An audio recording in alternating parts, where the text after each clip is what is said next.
भक्ति सद्गुरु मिलवें सर्वाधार, मंगलमय मंगल करन विनवां बारंबार। धन्य धन्य सद्गुरु सुखद, महिमा कही न जाय। जो कछु कहो तुम्हारी कृपा, मोते कछु न विसार। समवेत समादरणीय सज्जन वृंद, आदरणीय माताओं तथा भक्तिमती बहनों, अभी आप लोग रामचरितमानस के पाठ में सुन रहे थे कि दुख से छूटने के लिए ईश्वर की भक्ति अनिवार्य है। बिना ईश्वर की भक्ति किए हम दुखों से छूट नहीं सकते। अनहोनी बात भले ही हो जाए, किंतु बिना ईश्वर भक्ति किए हम दैविक भौतिक इन प्रतापों से जो संतप्त हो रहे हैं, इससे मुक्त नहीं हो सकते।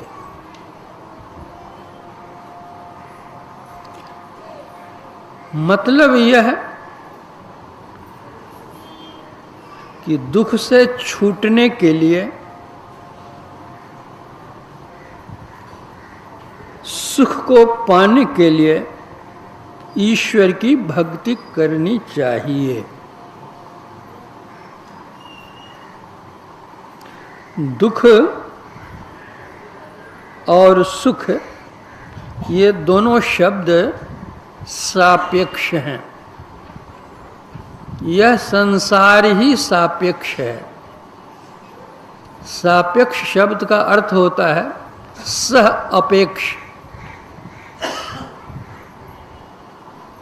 जो एक दूसरे की अपेक्षा रखता हो। एक हो दूसरा नहीं हो, ऐसा हो नहीं सकता। सुख का उल्टा दुख और दुख का उल्टा सुख। दिन रात, दिन का उल्टा रात, रात का उल्टा दिन। हानि का उल्टा लाभ, लाभ का उल्टा दुख, सुख, हानि, लाभ, जन्म मरण, ये सभी सापेक्ष हैं। यह दुख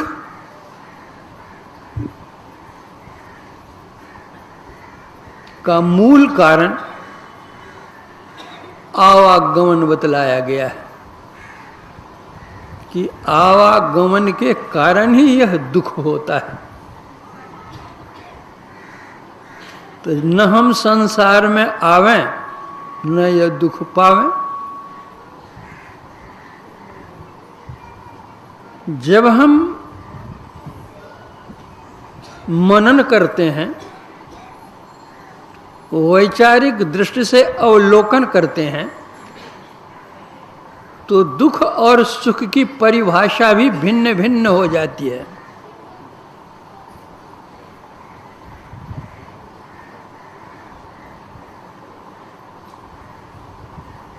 बच्चा जन्म लेता है। जिस समय वह जन्म लेता है, तो कोई भी बच्चा हंसता हुआ जन्म नहीं लेता है। जितने बच्चे जन्म लेते हैं, सबके सब रोते हैं। दुख का आरंभ वहीं से हो गया। बल्कि वहां से नहीं, उसके पहले से ही दुख का आरंभ है। जिस समय बच्चा अपनी मां के गर्भ में रहता है, दुख का आरंभ वहां से ही है। अपनी माता के गर्भ में वो कहाँ पर रहता है? जहाँ पखाना है, पेशाब है, खून है, रक्त है, लार है, पीव है, इन घृणित स्थानों में जाल से वह बंधा हुआ रहता है। जिस पीव में या रक्त में सना हुआ वह स्थान है, कीचड़ बना हुआ है इन सब चीजों का, उसमें बच्चा रहता है। मतलब पखाना का कीड़ा, पेशाब का कीड़ा, रक्त का कीड़ा, पीव का कीड़ा, वे सब कीड़े उसके शरीर में काटता है। नन्हा सा बच्चा है, कोमल शरीर है, कोमल शरीर, गंभीर वेदन, शीश धुनि धुनि रोवई, वहां वह रोता है, लेकिन उसकी रुलाई सुनता कौन है? जिस माँ के पेट में वह बच्चा है वो माँ भी नहीं सुनती है। हाँ, जब बच्चा दर्द के मारे, दुख के मारे छटपटाने लगता है पेट में, तो माँ के पेट में दर्द होने लग जाता है, तो माँ उस दर्द को जानती है, पेट में दर्द हो रहा है, बच्चा का दुख वहां।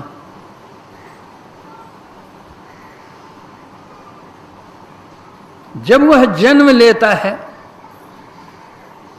जिस रास्ते से वह आता है वह इतना संकीर्ण रास्ता है और उससे उतना बड़ा शरीर निकलता है, दोनों को कष्ट होता है, मां भी दुखी होती है और बच्चे भी दुखी होते हैं।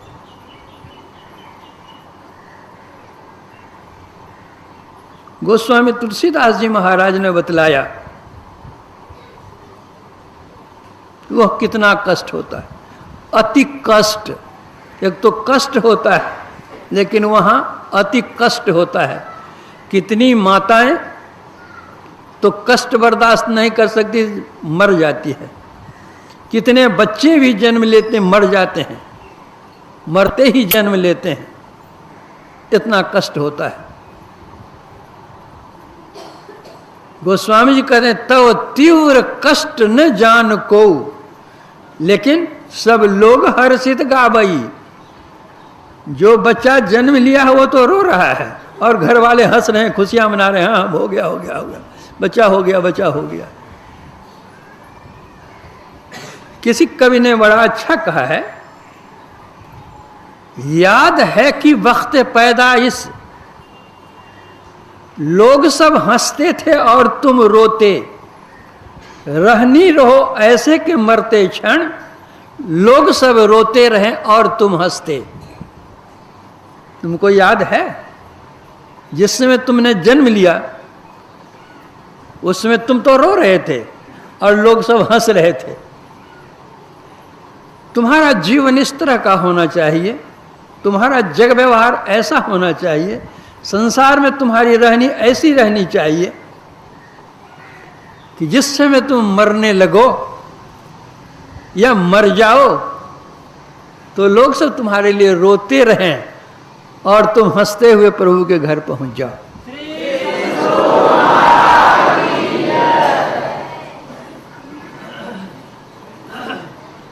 गुरु महाराज एक लघु कथा कहते थे। एक साधु बाबा थे, वे जा रहे थे, रास्ते रास्ते जा रहे, सड़क के किनारे एक वेश्यालय मिला।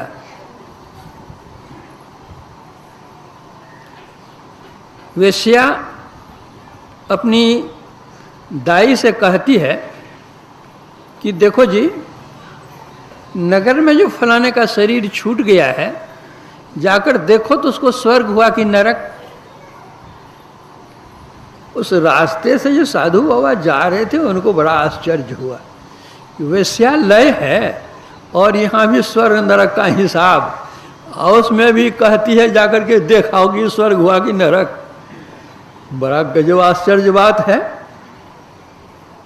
तो साधु बाबा सड़क पर खड़े रह गए कि देखें क्या बात होती है, उसकी दाई कहाँ जाती है और कहाँ से आती है और क्या कहती है, कहाँ पर स्वर्ग रखा है कि कहाँ पर नरक रखा है कि यह देख करके आ जाएगी।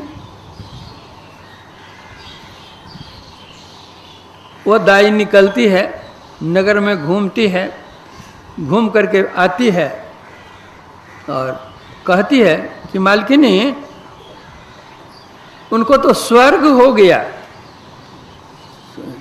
साधु बाबा को और चकित हो कि कहाँ पर स्वर्ग था, जाकर देख करके चली आई।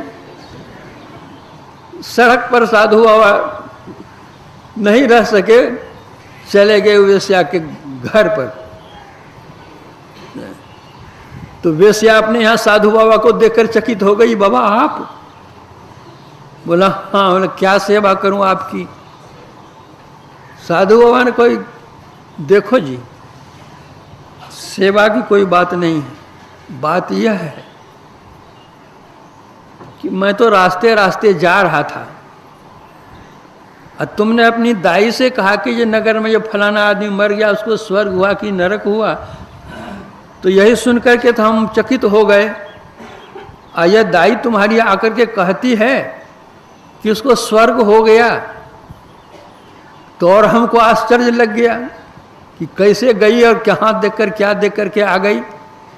यही हमारी समझ में नहीं आई, इसीलिए तुम्हारे यहाँ पहुँच गया कि कहाँ इसने नरक देखा कि स्वर्ग देखा, कहाँ क्या देख करके आई।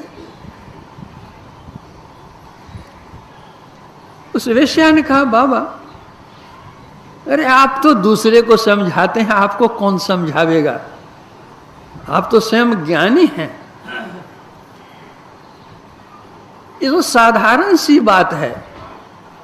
साधु बाबा कहते क्या साधारण सी बात है, बताओ तो सही। कहा देखिए, जिसके मरने पर लोग कहते हैं कि अच्छा हुआ मर गया, वो इतना शैतान था, इतना बदमाश था, ऐसा करता था, वैसा करता था, ये करता था, वो करता था, लोगों को सताता रहता था, ऐसा जो उसका दुर्नाम बोलता है, वो मरेगा बाबा तो उसको स्वर्ग कहाँ से होगा, तो नरक जाएगा ही। आइए जो शरीर छूटा है तो लोग रो रहे थे कि बहुत अच्छे थे, इतना उपकार उसका किया, इतना उपकार यह किया, परोपकार का काम यह किया, पुण्य का काम यह किया, यहाँ ये बनाया, यहाँ यह बनाया, लोगों की कल्याण के लिए, लोगों को सुख पहुँचाने के लिए इतने इतने बड़े काम इसने किए थे अपने जीवन में। आज वे चले गए। तो उनके लिए जो लोग रोते हैं बाबा, तो उनको स्वर्ग नहीं होगा तो नरक कैसे होगा?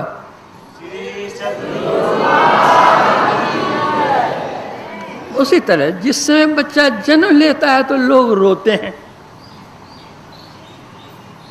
सदग्रंथ कहता है तुम्हारा जीवन ऐसा हो कि इस दुखमय लोक से तुम सुखमय लोक में चले जाओ, तुम्हारे लिए लोग भले लोग। तो दुख का आरंभ तो जन्म लेते ही हो गया। अब जिस समय बच्चा जन्म लिया है, अब उसके मुंह में आवाज नहीं है, कुछ बोल नहीं सकता है, उसको भूख लगी है या प्यास लगी है, वह कुछ बोल नहीं सकता है, केवल रोना जानता है। तो रोने का अर्थ माता क्या समझती है कि बच्चे को भूख लगी है। अरे भूख लगेगी, प्यास लगेगी, पेट में दर्द है कि सिर में दर्द है, वो तो सबके कारण से रो रह सकता है, लेकिन माँ वो अर्थ नहीं जानती है। माँ यह समझती है हमारा बच्चा भूख के लिए कारण से रो रहा है, तो उसको दूध पिलाती है। मान लीजिए बच्चे के पेट में अगर वायु विकार हो, उस कारण से रो रहा हो और माँ दूध पिलाती है, तो और वायु विकार बढ़ेगा, उसका दुख बढ़ेगा कि सुख मिलेगा उसको?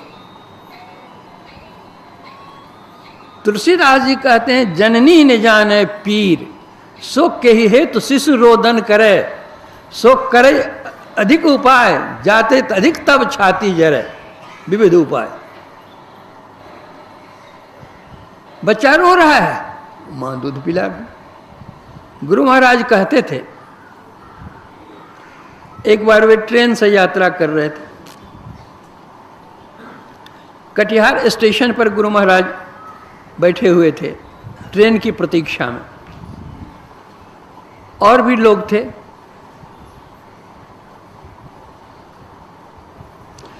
एक छोटा सा बच्चा था, जाड़ा का समय था। उस लड़के का पिता उस बच्चे को गोद में लिए हुए था। बच्चा रो रहा है, तो बोतल में दूध था, वो उसके मुंह में लगाता है, घूंटता है, थोड़ी देर चुप रहता है, फिर रोने लगता है।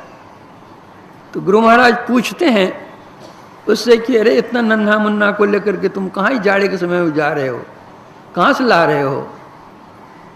तो वो बेचारा यात्री कहता है कि बाबा इस बच्चे की माँ मर गई है, इसकी मौसी ने कहा कि ला दो मेरे यहाँ तो मैं पाल दूंगी। इस कारण से इस बच्चे को लेकर के मैं इसकी मौसी के यहाँ गया। अब उसके मौसी के मन में क्या हुआ पता नहीं, उसने कहा कि मैं नहीं पाल सकूंगी।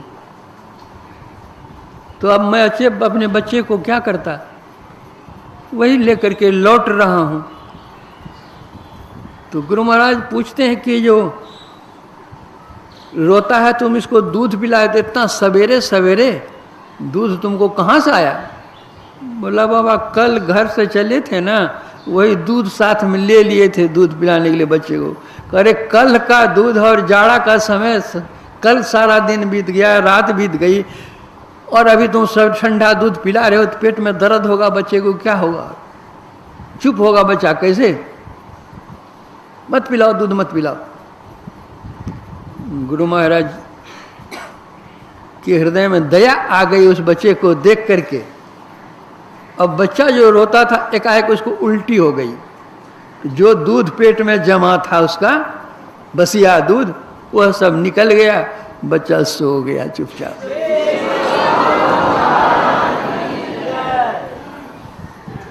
तो बाप तो बेचारा उसके लिए भलाई कर रहा था कि भूख लगी है, रो रहा है बच्चा, लेकिन उसने बुलाई होती थी। उसी तरह से माँ जानती है कि बच्चे को भूख लगी है, वो दूध पिलाती है, वायु विकार से बेचारा रो रहा है, दुख पर दुख हो रहा है, सुख नहीं मिल रहा है। अगर भूख ही लगी है तो बचपन की जो भूख है वह दूध की भूख है, दूध पिला दीजिए, बच्चा खुश हो गया। लेकिन भूख शब्द का अर्थ बड़ा विशाल है।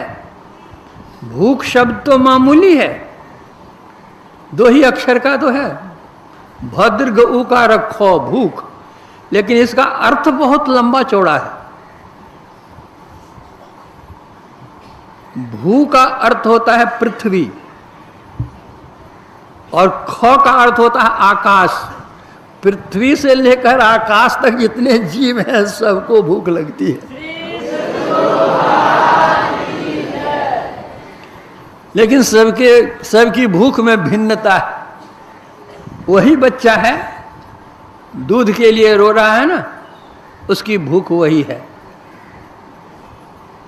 वही बच्चा थोड़ा बढ़ता है, उसको पढ़ने के लिए भेजते हैं, अब उसकी भूख हो गई विद्या अर्जन करने की।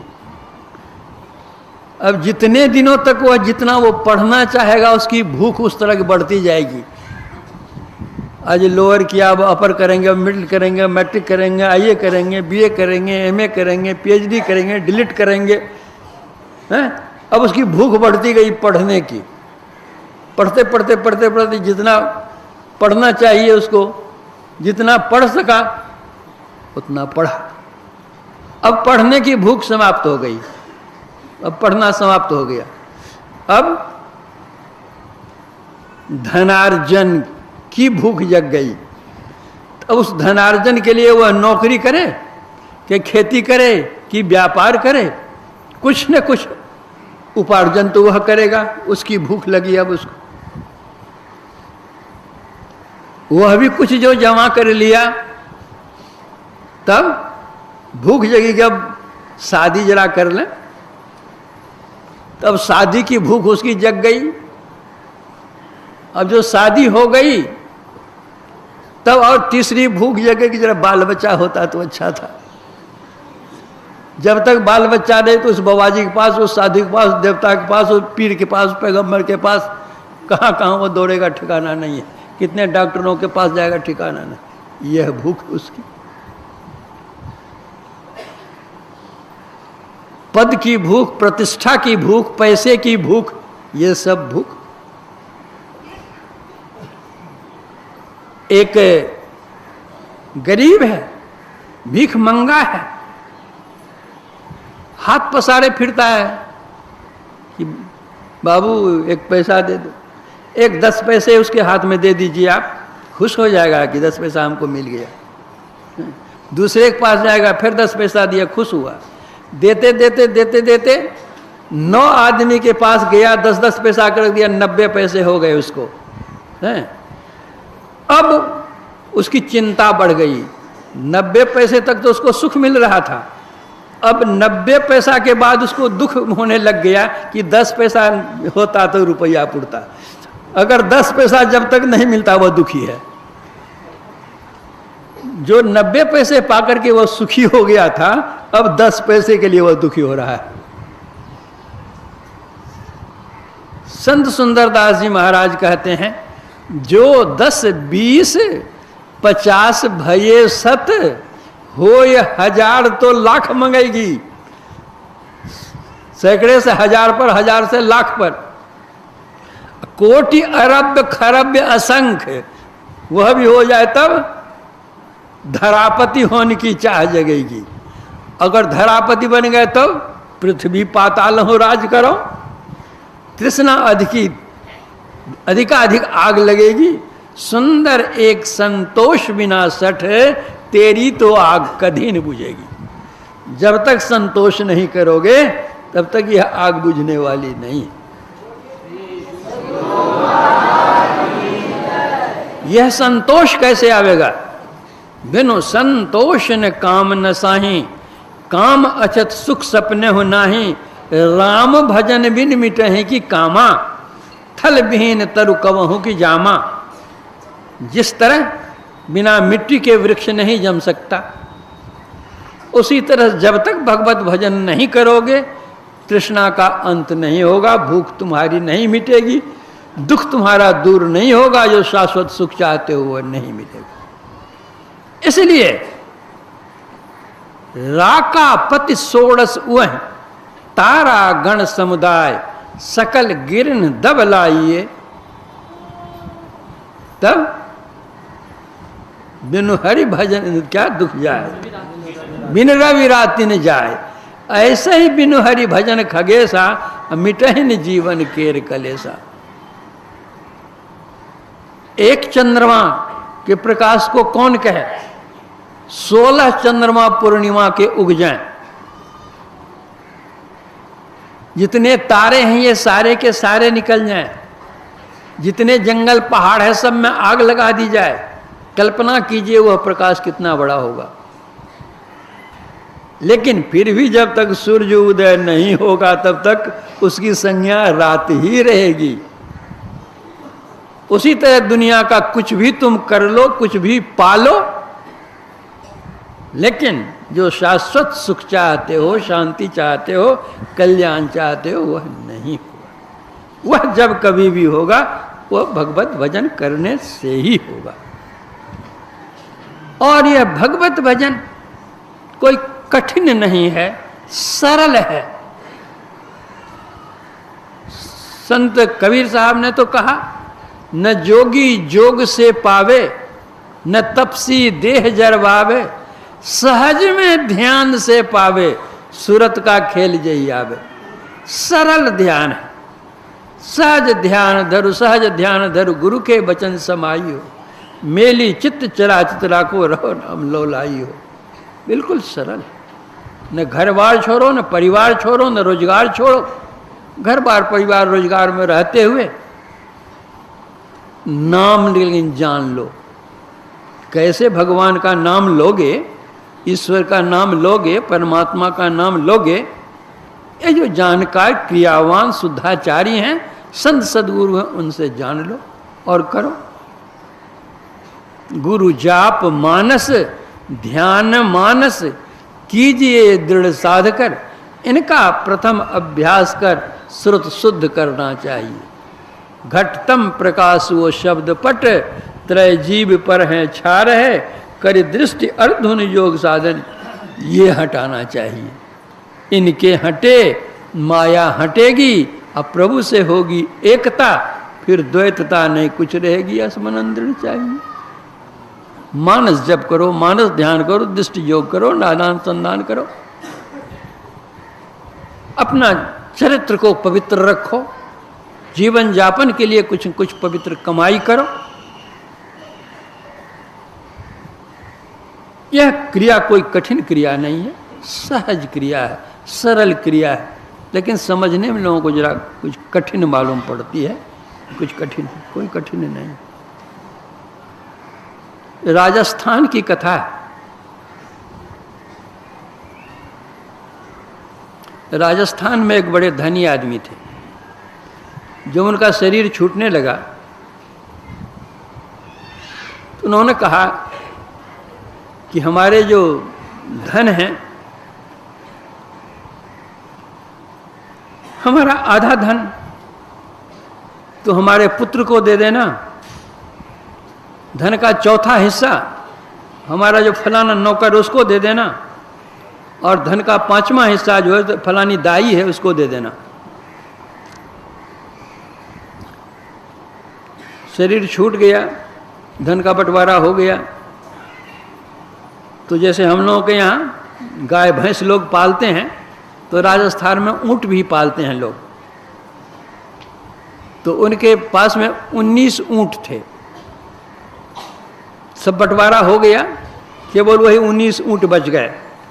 तो अब 19 ऊंट का बंटवारा कर दो, आधा दे दो लड़के को, चौथा दे दो नौकर को, पांचवा हिस्सा दे दो दाई को। तब 19 का आधा होता है 9.5। तो पंच लोगों ने कहा कि ये 9.5 ऊंट होते हैं जी तुम्हारे हिस्से में, तो आधा का दाम दे करके 10 पूरा ले लो, चाहे तब तुम ही दाम ले करके 9 ले लो और दाम दे दो। तो उसने कहा कि नहीं, मैं जो लूँगा तो मैं 9.5 का 9.5 लूँगा, न मैं पैसे दूंगा न पैसे लूँगा, हमको तो ऊँट चाहिए। अब गांव के पंच लोग पंचायती करते करते थक गए, लड़के को समझाते समझाते थक गए। वो कहा हम लूँगा तो ऊँट लूँगा, न पैसे मैं दूंगा न पैसे मैं लूँगा, मुझको तो ऊँट की ज़रूरत है। कोई नहीं समझा सका। तो दूसरे गांव में एक रहते थे जो पंचायती कोई नहीं कर सकते थे, वे आकर के पंचायती तय कर देते थे। तो उनके पास गया और कहा कि ऐसे ऐसे हमारे यहाँ हो रहा है। कहा देखो भाई, आज तो मैं नहीं जाऊँगा, कल जाऊँगा, और कल 4 बजे दिन में सब कोई बैठना, मैं भी आ जाऊँगा, जो फैसला कर दूँगा। तो वहाँ के लोग ऊँट की सवारी भी करते हैं। जैसे हम लोग बैल जोतते हैं खेत में या हल में या गाड़ी में, उसी तरह वे लोग क्या कहते हैं, सवारी भी करते हैं और जोतते भी हैं। तो जो सरपंच थे या क्या थे गांव के, तो वे अपने ऊँट पर सवार होकर के आए। लोग सब पंच सब बैठे हुए थे, ये भी जाकर बैठ गए। कहा क्या पंचायती करनी है सो कहिए। कहा यही है, 19 ऊँट का बंटवारा करना है, आधा लड़का को देना है, चौथा नौकर को देना है, और 5वां हिस्सा दाई को देना है। यही है, 19 ऊँट बचे हुए हैं, 19 का आधा 9.5 होता है। इससे कहते हैं तो न ये पैसा लेना चाहता न पैसा देना चाहता, कहता हम लेंगे तो ऊँट लेंगे। यही, अब कोई बात नहीं, इस सरल इसका हिसाब है। और तो जो करना कर दीजिए, आपको इसीलिए तो बुलाया। बोला मेरा 1 ऊँट इसमें मिला दो, कितना हुआ? बोला 20 हो गए। कहा दे दो आधा, क्या कहते हैं लड़के को, 10 तो उसको चाहिए, ले लो बच्चे 10। ले लिया 10।